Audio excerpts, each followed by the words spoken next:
इस वीडियो में हम देखेंगे JSON वेब टोकन के बारे में।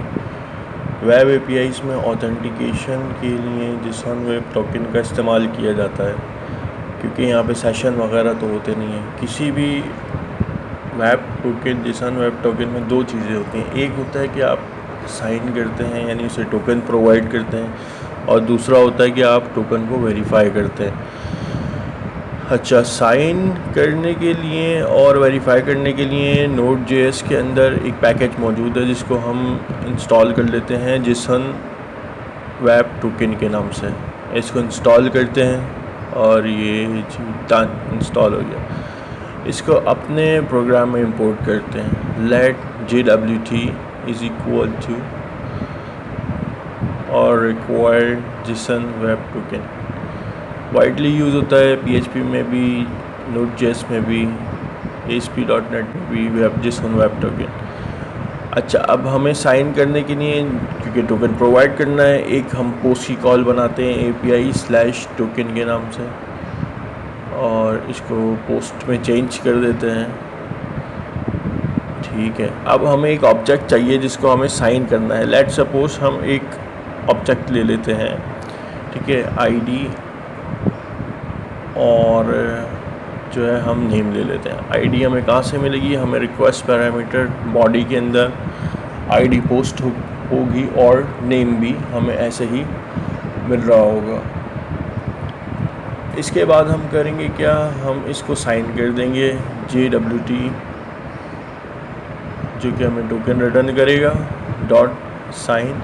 अच्छा, साइन तीन चीज़ें लेता है। नंबर 1 ये लेगा हमारा ऑब्जेक्ट। नंबर 2 जो भी हम की रखना चाहें, मैं फ़िलहाल इसे की ही रहने देता हूँ, आप कोई भी की रख सकते हैं। और तीसरी चीज़ होती है कि हम इसके कुछ ऑप्शंस होते हैं, जिनके अंदर एक ऑप्शन ये होता है कि ये बताएं कितनी देर में हमारा टोकन एक्सपायर हो जाएगा।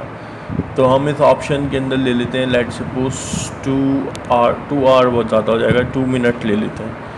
तो 2 मिनट्स के अंदर जो है हमारे टोकन एक्सपायर हो जाएगा, और टोकन हमें यहाँ मिल गया है। हम इसको कर देते हैं रिटर्न, कि यहाँ से हमारा टोकन वापस रिटर्न हो जाएगा।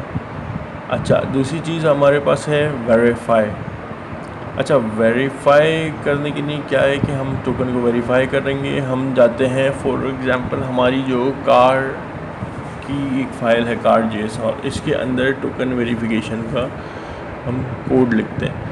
हम एक मिडलवेयर फंक्शन डिफ़ाइन करते हैं, ठीक है, और हम इसके अंदर कहेंगे कि फंक्शन, मिडलवेयर फंक्शन 3 चीज़ें लेता है, हमें पता है, रिक्वेस्ट और रिस्पॉन्स और दूसरा नेक्स्ट।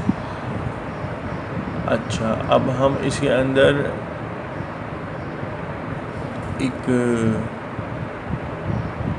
ऑथेंटिकेशन का मैकेनिज़्म बनाएंगे, जो कि बहुत ही सिंपल सा होता है कि हम रिक्वेस्ट के हेडर के अंदर से अपना टोकन एक्सपेक्ट करेंगे कि हमें पोस्ट किया जाए। तो हम रिक्वेस्ट के हेडर में से अपना ऑथेंटिकेशन का टोकन निकाल लेंगे, और अगर कि हमें ऑथेंटिकेशन का टोकन मिल रहा होगा तो हम इसे वेरीफाई करेंगे, अदरवाइज़ हम बोल देंगे कि हमारे पास जो है वो रिक्वेस्ट सही नहीं आई है, और हम उसे स्क्रीन पर रिस्पॉन्स कर देंगे कि ऑथेंटिकेशन फील्ड, क्योंकि हमें टोकन ही नहीं मिला, ऑथेंटिकेशन का हेडर ही नहीं मिला, हम एक्सपेक्ट कर रहे हैं। दूसरी चीज़, अगर कि हमें मिलता है तो हम क्या करेंगे, तो फिर हम सबसे पहले तो इंपोर्ट कर लेते हैं यहाँ पे जावा वेब टोकन को, क्योंकि यही हमें वेरीफाई के लिए भी प्रोवाइड करता है। JWT.verify, सिंपल, साइन के लिए साइन, वेरीफाई के लिए वेरीफाई। वेरीफाई करने के लिए हमें क्या चाहिए, हमें ऑथेंटिकेशन का हेडर चाहिए जो कि मैंने पोस्ट किया है। दूसरा, हमारे पास की होनी चाहिए, और उसके बाद हमारे पास की ये वही की है जो कि हमने पहले वहाँ पे सेट करी थी। अच्छा, ये हमें दो चीज़ें रिटर्न करेगा, या तो एरर रिटर्न करेगा या डेटा रिटर्न करेगा। अगर हमारे पास एरर आता है तो हम कह देंगे कि जी response.error या response.send एरर, जो भी एरर हमारे पास आया। और अगर ये सक्सेसफुल हो जाता है तो हम जो है वो नेक्स्ट आगे कंटिन्यू करेंगे, बोलेंगे ठीक है, हमारा जी मेन फंक्शन जो भी है वो एग्जीक्यूट कर दें, और लेट सपोज console.log के अंदर हम प्रिंट करा देते हैं कि ऑथेंटिकेशन सक्सेसफुल या ऑथेंटिकेशन डन। ठीक है, अब इसको हम अप्लाई करते हैं किसी कॉल के ऊपर, बल्कि तमाम कॉल्स के ऊपर अप्लाई कर देते हैं। किस तरीके से राउटर जितनी भी इस कार और जेस के अंदर है सबके ऊपर ये अप्लाई हो जाएगा। राउटर यूज़ इसका नाम रख देंगे हम, फंक्शन का जो भी है प्रोवाइड कर देंगे। हम कह देंगे पहले आप ये ऑथेंटिकेशन का मिडलवेयर फंक्शन चलाएं, देन आप कॉल एग्जीक्यूट करें, जो भी कॉल एग्जीक्यूट होगी। अच्छा, हम अब अपने इस प्रोग्राम को जो है वो रन करते हैं। प्रोग्राम रन करने के लिए लिखेंगे नोड ऐप, और हमारी ऐप स्टार्ट हो गई है। और हम जाते हैं अब पोस्टमैन के अंदर। सबसे पहले हम वेरीफाई करते हैं अपनी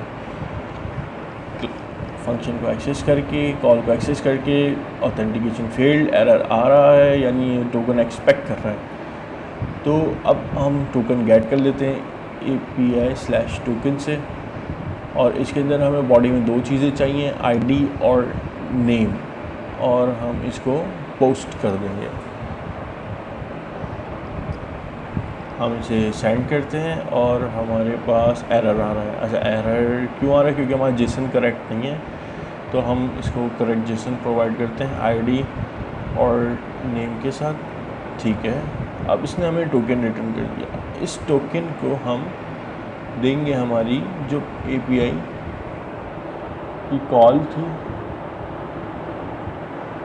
इसके अंदर हम जाएंगे इसके हेडर्स में जाने के बाद इसके ऑथेंटिकेशन को इनेबल कर देंगे, और इसके अंदर नहीं होगा तो ये वेरिएबल क्रिएट कर देंगे। हेडर डालें और कॉल हमारी डन, रिज़ल्ट आ गया। कोई गलत टोकन देंगे तो आपके पास एरर नज़र आ रहा है जेसन वेब टोकन का। तो ये एक सिंपल सा JWT की एक इम्प्लीमेंटेशन थी, जो कि हमने एक स्पेसिफिक फ़ाइल के ऊपर करी। अगर हम किसी और राउट को एक्सेस करेंगे तो उसके ऊपर ये वेब टोकन अप्लाई नहीं हुआ होगा।